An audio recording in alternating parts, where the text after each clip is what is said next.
The New Testament is a fascinating collection of 27 books, all centered around the life of Jesus of Nazareth. Each book has its own unique author, context, and purpose, making the New Testament a diverse and rich text in history. The books are traditionally divided into three categories: the Gospels, the Epistles, and the Book of Revelation. Get ready for a wild ride with the Synoptic Gospels of Matthew, Mark, and Luke. These Gospels all tell a similar story, with each author adding their own special touches and emphasis. They recount the story of Jesus, from his ministry and gathering of disciples, to his trial and crucifixion, with Matthew and Luke even including the resurrection. On the other hand, the Gospel of John is a little different. Instead of focusing on the facts of Jesus' life, it delves into the mystery and identity of Jesus as the Son of God. After John comes the Acts of the Apostles, which is the second volume of a single unit starting with Luke. Written by the same author, this book picks up where the Gospel of Luke left off, following the early disciples as they were commissioned to spread the word of Christ to the world. Acts is a chronological history of the first Christian church. The 21 books following Acts are known as the Epistles, or letters, written by church leaders to various churches around the world.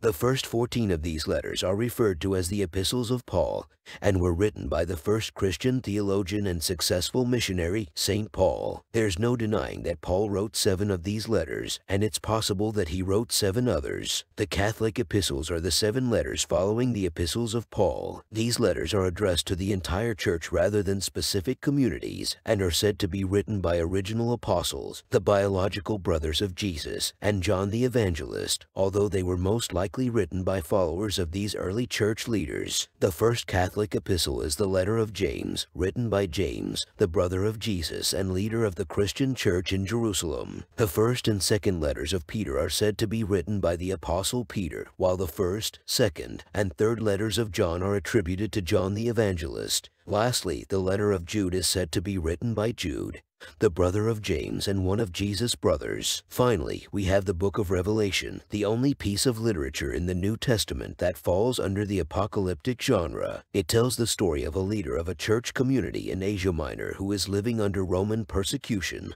and describes a vision he had. The Book of Revelation is the last book in the New Testament and, without a doubt, a wild ride from beginning to end. In conclusion, the New Testament is a must-read for anyone looking to deepen their understanding of Christianity. From the Gospels to the Epistles and the Book of Revelation, this collection of books offers a diverse and rich insight into the life of Jesus and the early Christian church.